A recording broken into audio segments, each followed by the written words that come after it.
O IBGE deve divulgar daqui a pouco dados da inflação de fevereiro, a inflação prévia. O IPCA 15 deste mês pode ser o último sem o impacto da tributação dos combustíveis prevista para ser revista pelo governo atual. A expectativa do último relatório Focus é de que a média de preços avance 0,78% até o fim do mês. Não é só esse assunto que deve movimentar a economia. A gente viu na leitura dos jornais 2 potenciais riscos, mais juros pela frente e a proposta de reforma tributária e de um novo desenho fiscal, um novo arcabouço fiscal que deve mexer com as expectativas dos investidores. Sobre esse assunto, eu converso com a Marina Francischini e também, é claro, com o Maílson da Nóbrega, ex-ministro da Fazenda e sócio fundador da Tendências Consultoria. Bom dia para o senhor, Maílson. Bem-vindo de volta ao Em Ponto. Bom dia também, Marina. A gente tem tantas perguntas, né? E aí eu começo falando justamente sobre essa questão do arcabouço fiscal, da reforma tributária. Então, o governo quer fazer um acerto fiscal e, enquanto não sai uma redução da máquina pública, a saída parece ser pelo aumento da arrecadação, né? Seja pelos programas de renegociação de dívidas, seja pela volta da oneração fiscal federal de combustíveis. Como a retomada da cobrança de impostos pode mexer com o balanço de inflação, crescimento, emprego? Isso pode forçar um aumento da taxa de juros pela autoridade monetária? Assim, como é que o senhor vê essa questão? Bom dia novamente. Bom dia, Bárbara. Bom dia, Marina. Obrigado pelo convite. Olha, um aumento da tributação certamente melhoraria a situação fiscal, mas não é tão simples, né? Primeiro, se o governo optar por aumentar tributos indiretos, como PIS, COFINS, IPI, isso diminui a eficiência da economia, impacta o custo de produção das empresas e é ruim para a economia. Se ele optar pelo imposto de renda,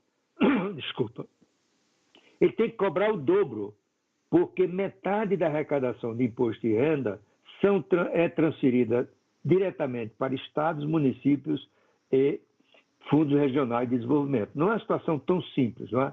Eu diria que o desafio maior é fazer a regra fiscal crível, não é? Disso vai depender as expectativas dos agentes econômicos em relação à inflação, ao crescimento, ao futuro da economia no médio e longo prazo, não é?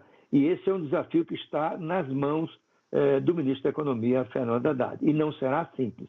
Felizmente, os sinais que estão vindo do seu ministério é de que a âncora fiscal vai incluir um componente de controle de gastos e não apenas uma referência à expansão da dívida pública federal, não é? Portanto, eu acho que todos estamos torcendo para que o Ministério da Economia consiga formular um arcabouço fiscal crível que influencie positivamente as expectativas, mas não é simples. Em primeiro lugar, porque a margem de manobra é muito pequena. Este ano, entre 93% e 95% dos gastos federais terão a ver com gastos obrigatórios, com pessoal, previdência, saúde, educação e alguns programas sociais, né? Nenhum país pode ir para frente se o governo central dispuser apenas de 5% do orçamento para conduzir políticas públicas em favor do crescimento, da redução das desigualdades, da pobreza. Para você ter uma ideia, Bárbara e Marina, no mundo inteiro essa margem é de 50%, ou seja, metade do orçamento no mundo inteiro pode ser objeto de manejo pelos governos. Aqui 5%, 10% apenas, tá certo? E por outro lado, a âncora fiscal não terá a força política de uma emenda constitucional, uma vez que o governo desistiu e o Congresso aprovou o fim do teto de gasto quando for aprovada a nova regra fiscal. Isso pode ser modificado por uma medida provisória, isso pode ser modificado por uma pressão do Congresso, certamente haverá uma ação de lobbies durante a tramitação da proposta, que será um projeto de lei complementar, para excluir vários segmentos do controle. Por exemplo, não incluir investimento, não incluir ciência e tecnologia, não incluir isso, não incluir aquilo. Isso reduz a força do arcabouço fiscal. Portanto, repetindo, é um enorme desafio e todos nós estamos torcendo para o governo consiga gerar um arcabouço fiscal crível. E todos na contagem regressiva também, né? Porque eles prometeram para março, março já está aí. Muito bom dia, sempre um prazer conversar com o senhor.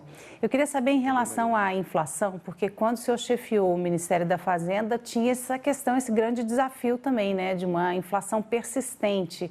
E agora também esse cenário de uma inflação muito alta, persistente. Quais são os impactos disso, as consequências disso para a gente? Olha, felizmente, Marina, não é a inflação daquela época, né? Naquela época, a inflação era acima de 50% ao mês. Agora nós estamos discutindo se a inflação vai ser de 6, 5,8, 6,2 ao ano, né? Portanto, é uma situação muito melhor, que é o resultado do êxito do Plano Real, como a gente sabe, né? Mas certamente é uma inflação que preocupa, porque ela prejudica basicamente os pobres, que não têm acesso a mecanismo de defesa dos efeitos da inflação na sua renda, né? A única defesa que lhe resta é usar instantaneamente o seu rendimento para fazer compra no supermercado e abastecer a sua cozinha, né? Por outro lado, a inflação ela é danosa à atividade econômica, porque ela cria volatilidade, ela cria incerteza, né? Eu acho que nós estamos caminhando para a inflação ao redor de 5,8%, 6% este ano, que está muito acima da meta, que é de 3,25%. Significa que também neste ano o Banco Central vai ter que justificar perante o governo, perante o Congresso, as razões pelas quais não conseguiu cumprir a meta de inflação que é 3,25% este ano e pode atingir até 4,75% com a margem de 1,5 ponto de percentagem para cima ou para baixo. Pois é, o senhor bem mencionou essa questão da inflação dos alimentos, né, que para as parcelas mais pobres da população acaba pesando demais e está muito superior à inflação geral, né? Então, você tem uma inflação geral aí abaixo de 6%, mas você tem uma inflação de alimentos de cerca de 12%. E aí, falando sobre essa questão da inflação, tem a provável desoneração, né, o fim da desoneração dos combustíveis aí para o dia 1º de março. Isso já tem um impacto calculado sobre a inflação, e aí tem toda a questão de juros e créditos, e o senhor já mencionou também que precisamos continuar crescendo e investindo em políticas sociais. Então, como é que faz o balanço, né, desse cabo de guerra entre um ajuste fiscal e uma sinalização para o mercado financeiro, a necessidade de se investir num país pós-pandemia, né, e também de não pressionar tanto o orçamento das parcelas com menor renda aqui no país? Ora, Bárbara, a saída é crescer mais, né? Só que crescer não depende só da vontade dos governantes. Crescer a economia depende de um conjunto de fatores e que influenciam basicamente a produtividade. A produtividade, isto é, fazer mais com os mesmos recursos, é o principal motor de crescimento de uma economia e de geração de emprego e renda. Para você ter uma ideia, nos Estados Unidos, da Segunda Guerra Mundial para cá, 80% do crescimento econômico se explicam por ganhos de produtividade. Você tem um exemplo aqui no Brasil, por exemplo, o sucesso da agropecuária brasileira, que se tornou a terceira potência no campo em todo o mundo, 90% se explica por tecnologia e, portanto, que geram produtividade. Tá certo? Então, isso é um ponto. Como é que cresce a produtividade? É atacando várias das fontes que a reduziram nos últimos anos. A produtividade como um todo está estagnada, pelo menos há 20 anos, né? Ela é negativa na indústria e cresce basicamente, novamente, na agricultura. E para isso é preciso fazer reformas. Hoje temos às mãos uma reforma fundamental para aumentar a produtividade e assim o potencial de crescimento da economia e com isso mais arrecadação para atender políticas sociais, que é a reforma tributária do consumo que está em discussão no Congresso Nacional.